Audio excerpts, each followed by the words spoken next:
welcome to the Vanguard video Halloween special.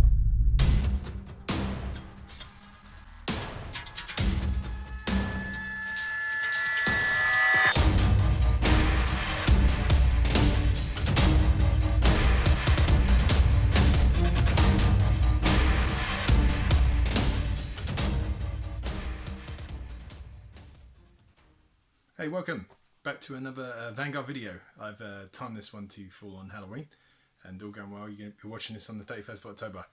I wanted to talk about on this episode the making of the comic Project Hoax, which I'll show you right now. One quick jump cut later, boom, Project Hoax, there we go. This was a comic written by Samuel George London, illustrated by myself.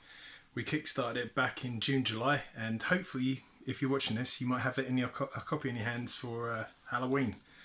It was an absolute pleasure to work on. Went really slick, and I hope we're going to get some good feedback on it. In the meantime, I was going to show you behind the curtain on how I made the comic Project Hoax and the workflow we went through. So coming up, I'm going to be showing you a series of thumbnails and talking a bit about how I do what I do. So from these shots here, you can see like a breakdown of the thumbnails I was sending Samuel George London on a kind of daily basis. So I'd lay them all the pages out in InDesign with the thumbnails in underneath as like the PST files. And as I worked on the pages, it would update on the InDesign file, and then I'd save it out as a JPEG and send it on to Sam. I find this is a really great way of kind of showing how far along you are in the work process. I know this ideally won't work for everyone, but the way I work is every page, every panel is like a separate element to me, which I draw, scan, and then drop in. So the pages can be put together like in a piecemeal way, not like one great big drawing on a single image. They're done bit by bit, scanned in and coloured. Same way I work on the backgrounds, they're all done on a panel by panel basis or page by page basis, and I can drop in and work them as needed. So as like you'll see the thumbnails are updating there straight from the start to the end. Some of the middle pages kind of like you can only see incremental changes, and then suddenly everything will start jumping in. It's usually when kind of the weekdays I'm not getting as much time to work on it, or when it jumps to a weekend, I can actually get a fair bit sort of banged out. As you'll see any second now, it will start changing, and then you're going to see loads of pages updating. You might not be able to see all of it on the big screen, but trust me, it is changing. And there we go, almost done. And boom. So moving on from the thumbnail stage, I'm going to quickly show you now how I'll go about putting the various elements onto a page, and give you a bit of an insight how I work at least. The whole way I've kind of been putting this workflow together is to try and speed up what I do and try and get as much out as possible.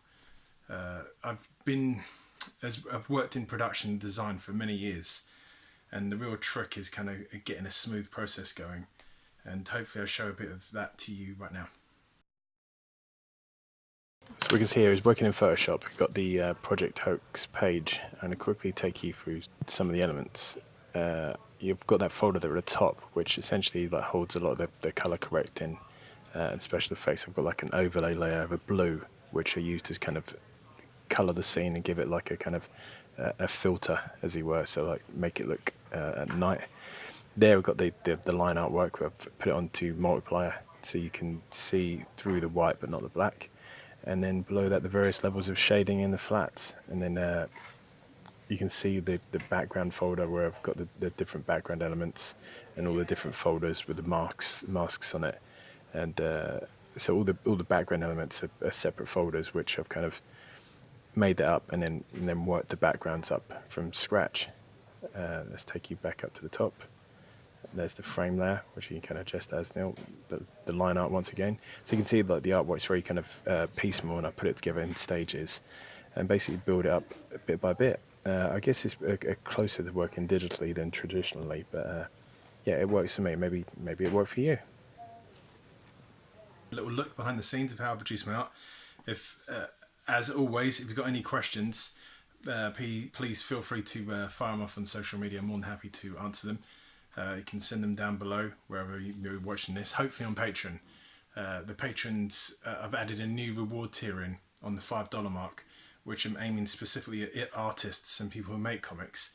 And every month I'm going to put like a download package of stuff. This month you're going to have some Project Hoax PSD files in there, a few textures, and show you how I've done some of the effects and some of the stuff in the comic. If you're an artist and work digitally, or even if you work traditionally, you can pull apart my artwork, take a look at the layers I've used, and then check them out accordingly. Maybe adapt some of the stuff I've done into your workflow. Again, if you're a patron, more than happy to kind of break down anything I've kind of worked on to show you, and hopefully sort of improve your artwork and maybe improve mine. So if you check out the Vanguard Patreon, all the reward tiers are on there. I'll pop a link in the below. But hopefully you're watching this on Patreon already. So I'm going to call it a day there on another video. Look forward to seeing you on the comic. Vanguard issue 17 is updating right now. It's looking dynamite. It's probably, hopefully, the best looking issue I've done so far. Some of the writing's really tight. I've changed the way I'm working on the Vanguard videos as well, Vanguard comic as well.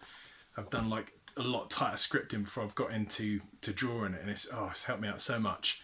So in future projects I'm going to start writing a lot earlier. I've already started on 18, so hopefully when that's done I can just start drawing straight away. Just like turn the machine on, boom, working.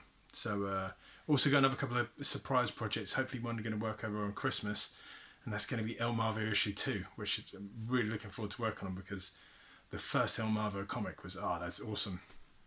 So in the meantime, have a happy Halloween. Go out and scare some little kids. Obviously not if you're in some kind of register, don't do that. And I'll speak to you next time. See you later.